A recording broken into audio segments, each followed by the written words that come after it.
What is going on, YouTube? Welcome to another live stream. Your driver Mike here, coming to you live from San Diego, California.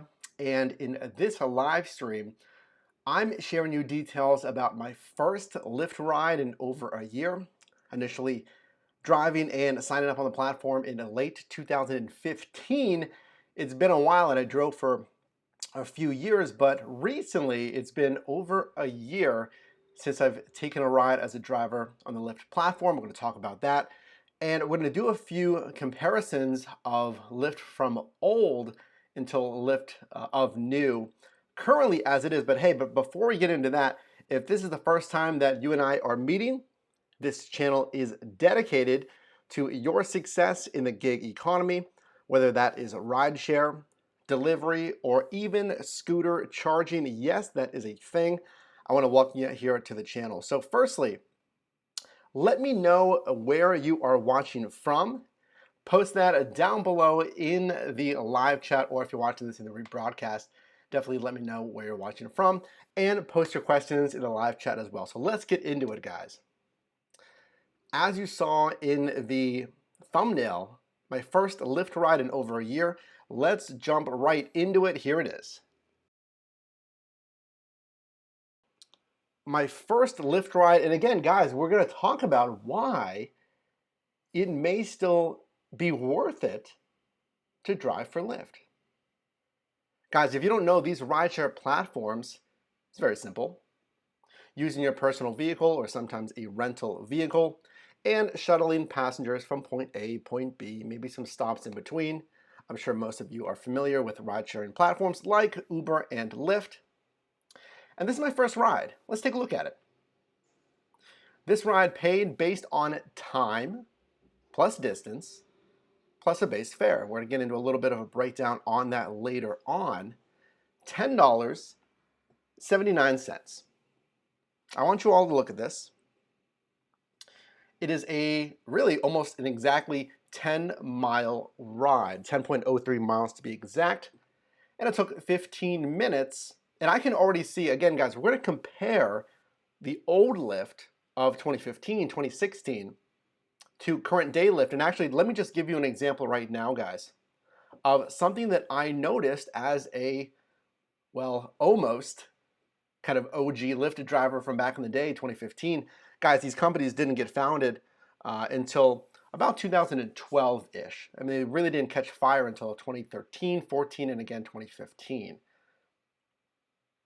So one of the first things I noticed, guys, as a driver is I noticed that there's a few protection measures for the passenger that I don't remember seeing in the Lyft of yesteryear or even Uber, some of these other ride-sharing apps, guys.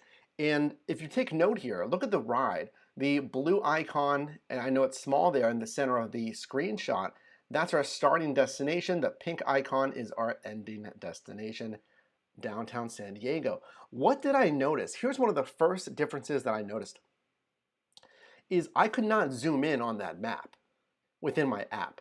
For my trip history, I cannot zoom in on that map. So I don't know exactly where that starting and ending destination was at. And there was no place where there was a address given. And I remember Lyft of yesteryear, guys, they listed the starting and ending destination addresses. And you can imagine if you're a passenger, now I have a name, now I have an address, I know exactly where this person lives. This is a nice safety measure. I mean, I couldn't even zoom in to find out the locations. Why is that important? Well, the only reason I can see that being helpful to you as a driver is if for some reason you needed to reference something that you may have had a problem in your app. So if you could go in there and see the exact starting destination, maybe you needed something to tell support, but hey guys, if support needs that, support can find it. So what do you think? First impressions, let me know in the live chat on the rebroadcast. I'm going to move on, but $10.79 for a 10-mile ride, 15 minutes. I'm also going to throw in and compare this with the delivery, guys. I want to compare kind of a little bit of the rideshare and the pay for delivery and see what's worth it. But hey guys, I told you I was going to compare Lyft apps of yesteryear. Let's do exactly that. Check it out. This is the home screen of your Lyft app, and I want to note some subtle changes here. What you're looking at is again, the home screen of the Lyft driver app, February 2017, May, 1 year ago, 2018, and now June, currently as it stands today, June 2019, of course, present day. I just thought this would be interesting to see, and in fact, I was kind of disappointed. For some reason, I didn't have older screenshots, 2016, 2015. We must have nuked those. I didn't really see any saved on my end, but interesting to note how the Lyft app has changed. Note up top, the Go Online button has changed. The top left, your profile picture is now just a Lyft icon, but more importantly than the aesthetics is how your earnings are changed and reflected. This is a great point if you're new to rideshare driving, specifically Lyft. Look at the left side. In February 2017, those rectangular pink shapes, those are prime time zones. Now, in the past, if you guys don't know, when you would zoom in on each of those respective zones, you would see what was called prime time. Prime time was a pay multiplier based on the imbalance of supply and demand from passenger demand and driver supply. This was a percent multiplier, as you can see on the top of the 2017 app. In this case, a 25 to 400% prime time. What this meant was you would receive your standard pay plus up to 400%. That is equivalent to a 5x, 5 times multiplier on the old Uber platform. Now guys, before 2017 even, remember I said you could zoom in, you would see the exact prime time in each individual rectangular box. So you knew exactly where that 400%, the highest pay, was coming from. You knew exactly. And then they changed it to the February 2017, where yes, you could still see where the areas of the highest demand were, but you can no longer zoom in and see the individual prime time. So now you basically had to get lucky. Maybe you're in the 400% zone, maybe you're in a 75 or 125% zone. You didn't know. Let's migrate to May 2018. Now they have incentive zones, bonus zones, whatever you want to call it. They started implementing these bonus zones, where as long as you drove within the purple or pink area, you will get that bonus on your next ride. I'm sure you guys know this if you're a current driver, of course. Now, as you stay in that zone, that multiplier increases, usually by the penny, but it'll increase constantly, basically, until your next ride. If you decline that next ride, you don't get that bonus. You have to take that next ride, but you get that bonus zone incentive. Let's move to current day. This month, June 2019. Not much really changed on the home screen. I'm just showing this if you guys are new to driving, just to give you really the 2017 comparison, the older comparison, and some aesthetic changes, right? Let's catch up with you guys in the comments. Rick Reviews, thanks for being here. Gemini, thanks for being here. Julio.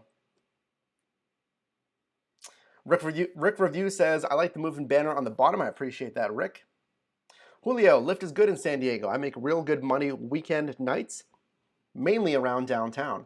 And guys, kind of touches on why in this live stream, I'm telling you that it may still be worth it to drive for Lyft. I'm going to show you why.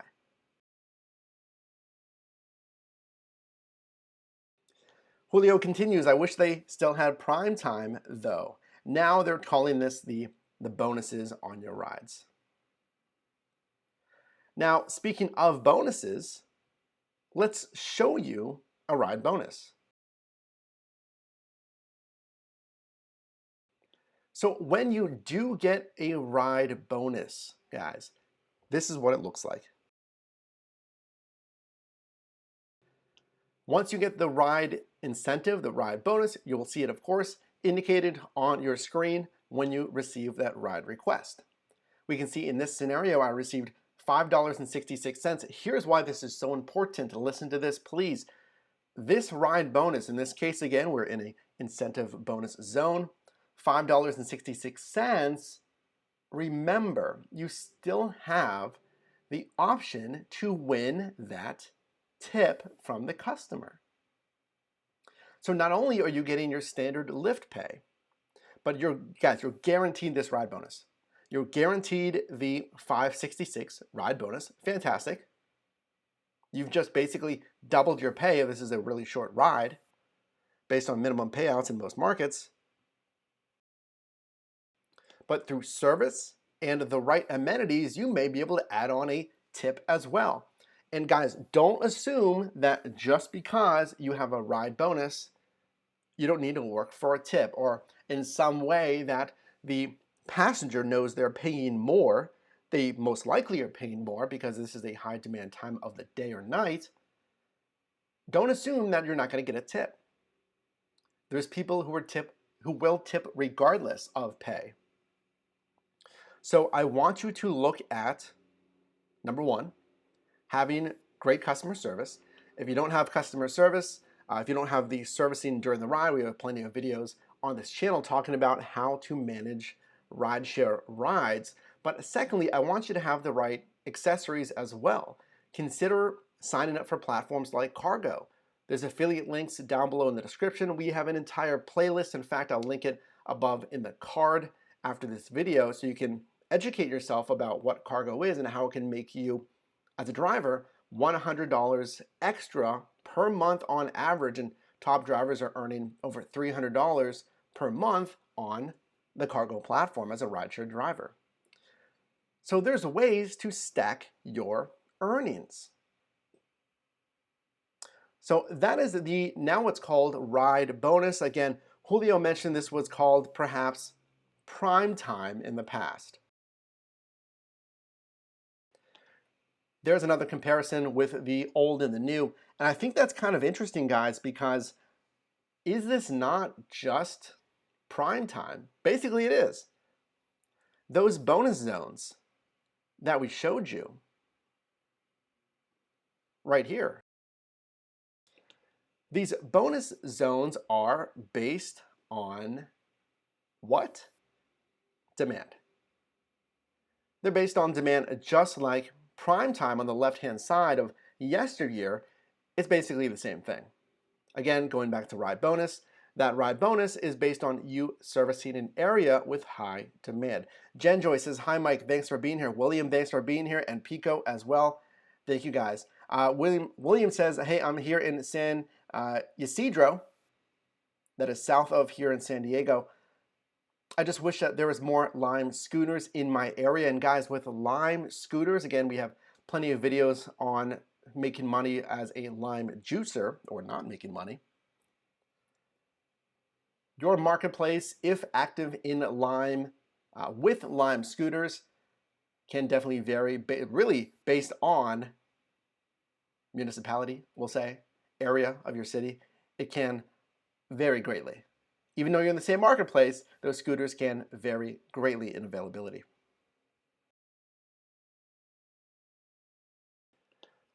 So moving on, guys, I want to show you something else. How exactly is your pay calculated nowadays on the Lyft platform? It seems like everything's always changing with these ride-sharing platforms and how their pay structure is actually doled out to drivers. So let's take a time out here to actually look at how your pay is calculated.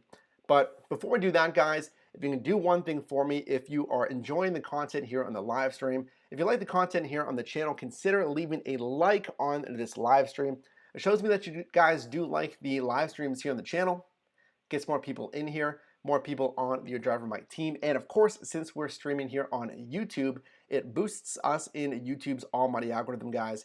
If you haven't done so already, consider leaving one of these, and also consider looking at this. Here's your Lyft pay. Check it out. William says, I am a juicer down in San Ysidro. Good luck out there, William. Pico commenting, I got one of these this weekend, referring to a pay bonus. I hit the max of 602 bonus. My biggest concern is the center pink zone not being in a good spot to park. It seems random in my city. Let's talk about parking, but before we do that, let's look at this Lyft pay. How exactly are you paid as a Lyft driver?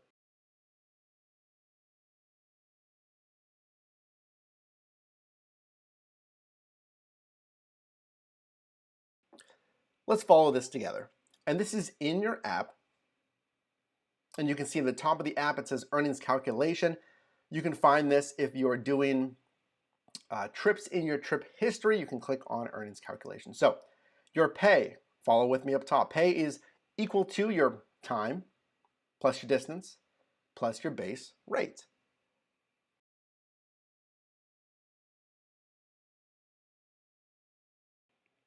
For every ride, you're paid for the time and distance you drive plus a base rate.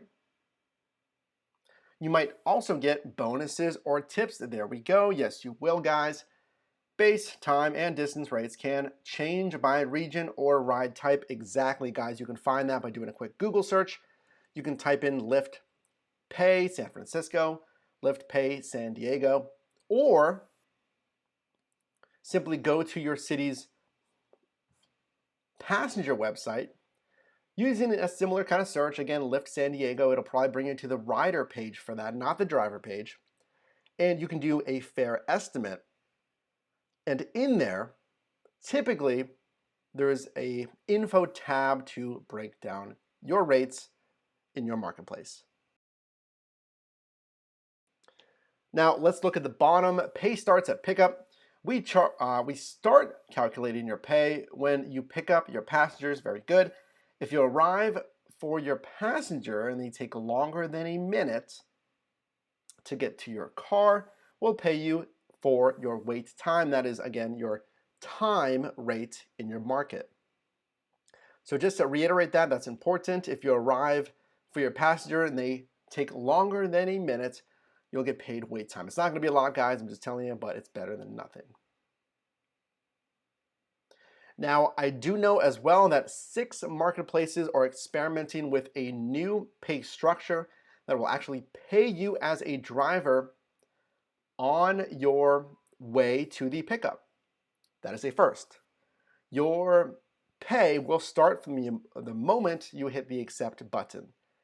That is somewhat big, but it also is going alongside a pay reduction overall in part. So that is something to watch for. Again, 6 markets, Lyft is experimenting with a new pay structure that will pay you as a driver from the moment you click accept, but may result in a net decrease in your overall pay, at least for some scenarios. So that is how you're paid as a Lyft driver. I'm going to show you something, guys. Here is why I feel like it can still be worth it to drive for Lyft. You say, okay, Mike, well, I'm not happy with my base rates, my standard pay in my market. And I would kind of agree with you. Guys, my strategy since 2015 is to succeed the most as a driver for, once we created this channel, for you guys to succeed the most as a driver. And if we're talking about, if that means maximizing your hourly income, maximizing your revenue in general from rideshare, the standard runs with no incentives, and this has been my strategy from the beginning, aren't going to do that. Taking standard runs with 0, now we'll call it bonuses because it's not called prime time anymore. If you're just taking runs with no bonuses, no incentives, if you don't have platforms like Cargo, if you have nothing to help you out with tips, That's not going to maximize your income. Now, hey, I understand that half of drivers generally, half of drivers are driving full time. So yes, you're not necessarily going to be picky and choosy when it comes to your rides. You're just going to accept most rides, and hopefully you're balancing other platforms as well. So I can understand that, but let's show you an example here of what I call a power run, where we do just that. It's in part strategy, and it's in part luck, and it always has been with rideshare. Let me show you what I call a power run.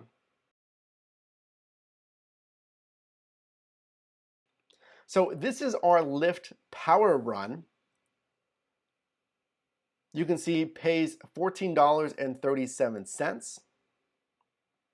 On the top of the app there in the middle, only took 9 minutes and 50 seconds. That is very short, and even nicer still is it didn't go that far. Not a lot of miles on your vehicle. 4.69 miles. And remember, guys, you can write off 58 cents per business mile. Make sure you're recording your miles. Not a lot of miles, pays pretty good. Why did it pay pretty well? Well, just like we mentioned, guys, bonuses and incentives. Let's look over on the right-hand side here. Base fare, you can see there's no base fare there. For time, the 9 minutes and 50 seconds at 24 cents per minute. That is right here in San Diego, California. That yielded $2.36. Next, distance. The 4.69 miles at the now 0.696 miles here in San Diego. $3.26 yielded on the distance. If that distance rate seems kind of low, 0.696 cents per mile, that's because it is. I mean, we're not sugarcoating the fact that rates have significantly decreased since the years of 2014-15 on ride-sharing platforms. For instance, when we saw the screenshot of 2017, that was in Pittsburgh, Pennsylvania, rates were $1.20 per mile. They were then reduced to about 90 cents per mile, and then further revised back up to 105 per mile. Now that is gross. That is before Uber's then commission of 20% for original drivers. Okay, so here this is net. This is after any fees from Uber. I'm sorry, Lyft in this scenario. 0.696 cents per mile. Moving on. Tips. This is what I'm talking about, guys. If you don't have platforms like Cargo, that's okay. You can still earn tips, guys. Drivers have earned tips for years before systems like Cargo. Don't make excuses. Earn the tips, have good service, simply provide a smooth ride. And I'll be honest with you guys. If you can listen close, maybe you want to lead in here. Here's a little pro tip for you. I'm going to catch up with you guys in the comments here.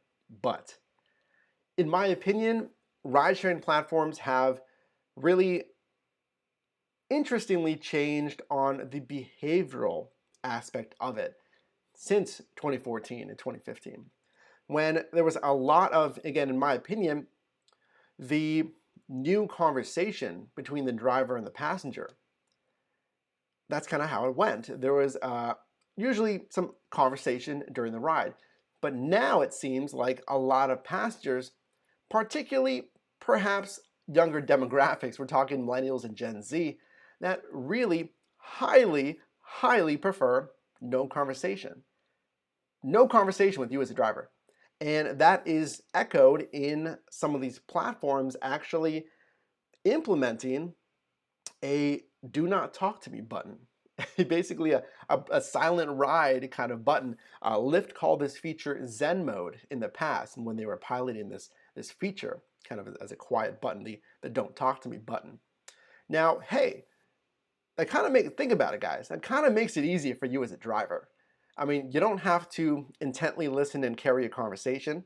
You don't have to reciprocate a conversation, find points of interest, try to provide them an exceptionally amazing conversation. In my opinion, that's kind of nice because you can focus on what you need to do, which is safely driving your vehicle and enjoy the music, something that, of course, you would think the whole car would like to listen to. And that's it.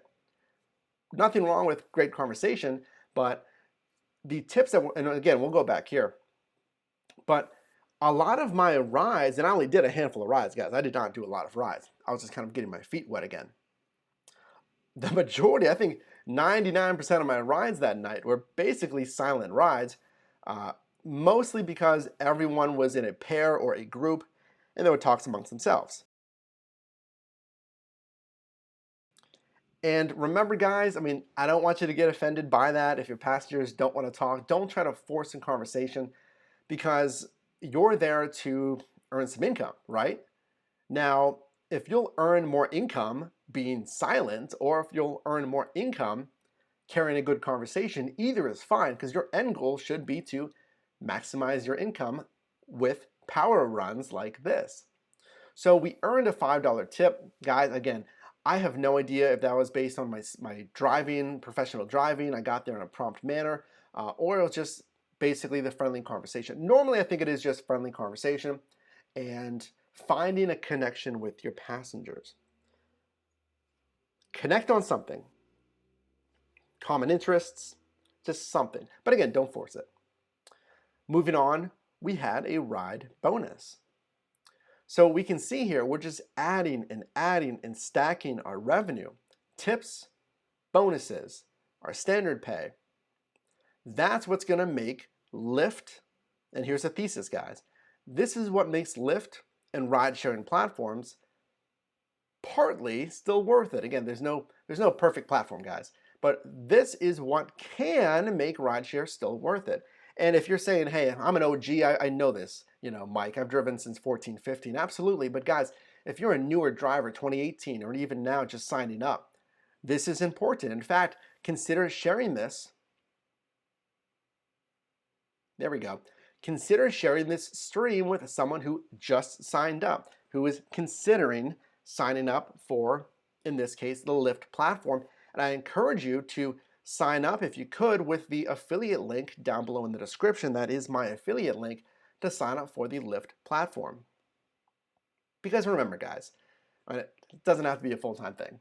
You can drive weekends, you can drive here and there, and if for whatever reason, if you want to take a break, or if you want to take a longer break, that's fine. It's always going to be there. Get another car inspection, and it'll be reactivated for the most part.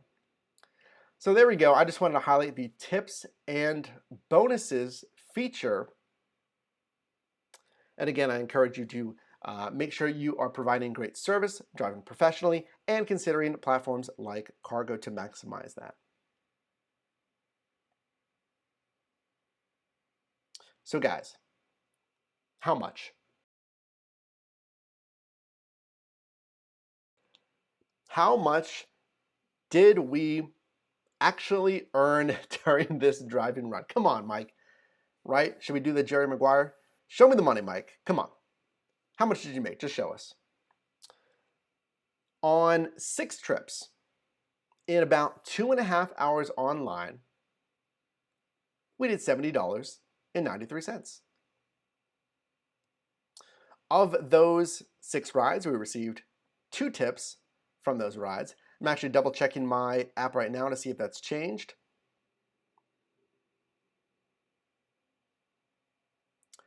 It is the same. So we received a third of our rides that left a tip. 2 hours and 20 average. Divided by 6 rides, that is $11.82 a ride.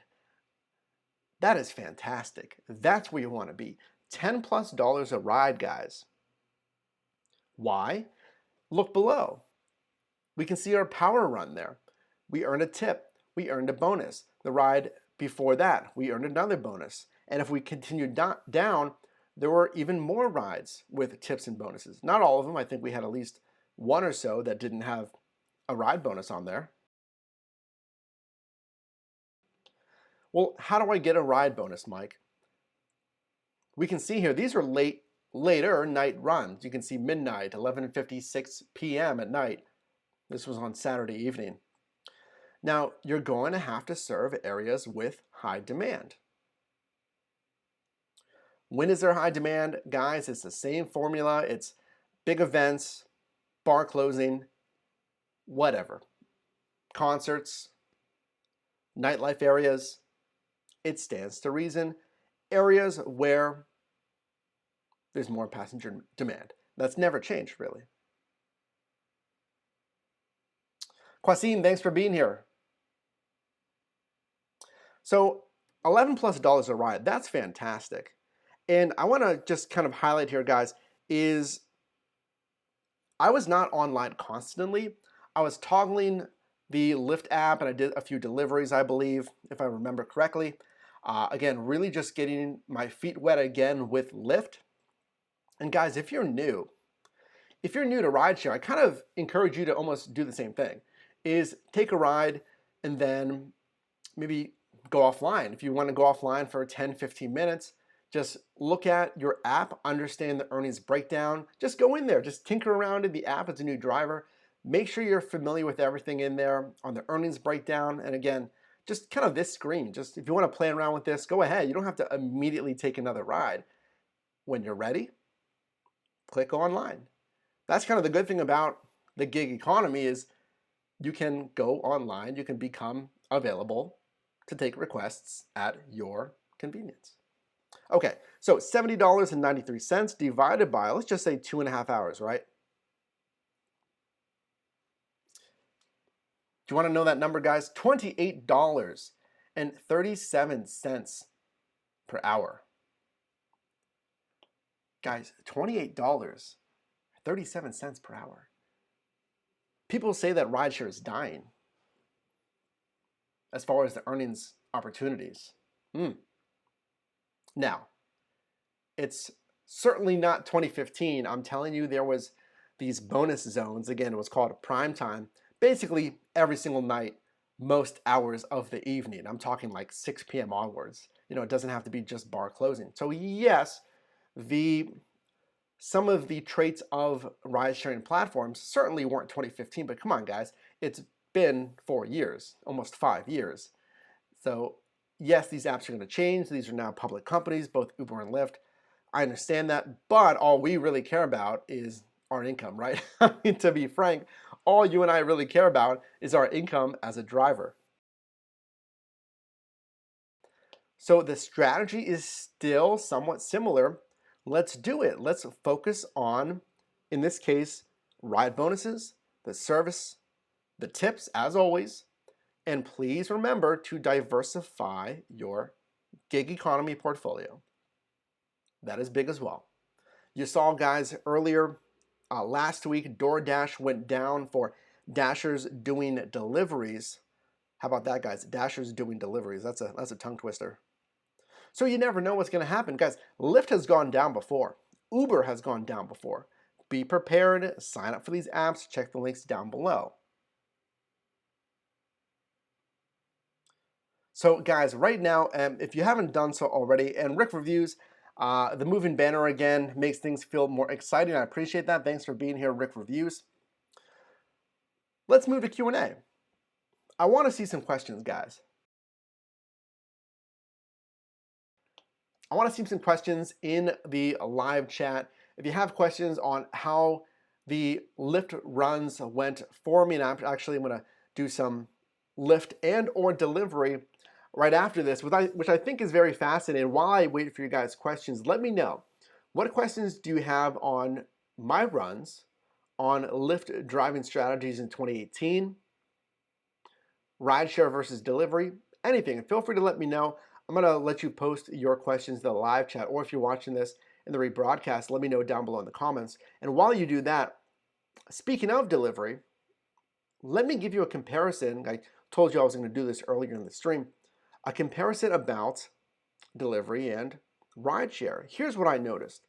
Because now I've done not just 100, as you've seen on the main screen of my channel here for you new visitors, but hundreds of DoorDash deliveries at this point, and Postmates. and Amazon Flex. Let's compare that with how I felt on Rideshare. Again, taking my first ride on a ride-sharing platform in over a year, how did that feel? Well, number one, remember, as a rideshare driver, you're not necessarily on stage, but obviously you literally have eyes watching you, so maybe you are on stage, but it's quite different.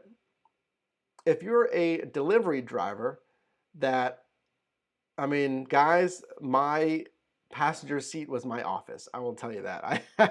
I had um, my hydro flask, which I have right next to me, guys. This is awesome. This is 64 ounces of liquid. Stay hydrated. This is great. It keeps it cold, and I'm out there driving for 8, 9 hours, what have you. So I have this next to me.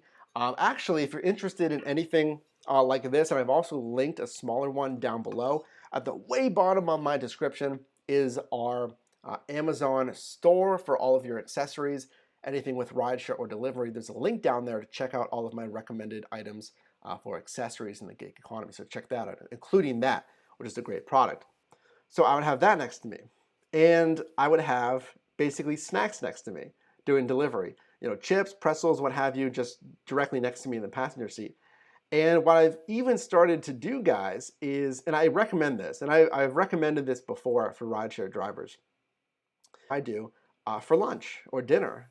You know, I'll do some burritos, something that I can fit in that Pyrex. Now, obviously, something that you're comfortable with not heating up, maybe a sandwich, what have you. For me, guys, I mean, it doesn't really bother me, you know, not having access to a microwave. I'm sure you could find somewhere maybe that could let you use a microwave. I have no idea. But if you really don't want to go back home, you want to grind out there on the road, consider just bringing something for lunch and or dinner in a cooler. Now, of course, hey, I mean, you guys know your market. If you say, no way, I'm not doing that, I'm going back home to eat, that's fine. I've done that before too. So I'll have all of that next to me doing delivery. I have my hot and cold bag in the passenger seat footwell down at the bottom. And then other than that, I have my sunshade behind me for the car, the front. I mean, I don't really use that during deliveries. And then I'll have my large catering bag. Again, that's linked in the Amazon store in the rear seats. So on the other side of the coin, with rideshare, all of that has to go away, of course, right? All of that has to go away, everything. So everything will go in the trunk, all of, you know, the hot and cold bag, the large catering bag. Obviously, you have to put any food away. That goes back there as well. Or have to store it somewhere else in like the glove compartment. And then, now my vehicle is already, you know, very clean. I keep that interior very clean, but you have to be more cognizant of the interior of your vehicle. If you're doing, obviously, if you're doing rideshare, you're going to have passengers in your vehicle. Francisco says, hey, thanks for being in here, Francisco. Did you re-sign up? Or yes, re-sign up. Don't you get deactivated if you don't do one trip per month? Francisco, I wasn't. I have not done a trip on Lyft. Yeah, really. I mean, I can check my trip history, but no, it's been really a year, more than a year even, since I've taken a ride on the Lyft platform. You know, the only thing I had to do was get my vehicle re-inspected.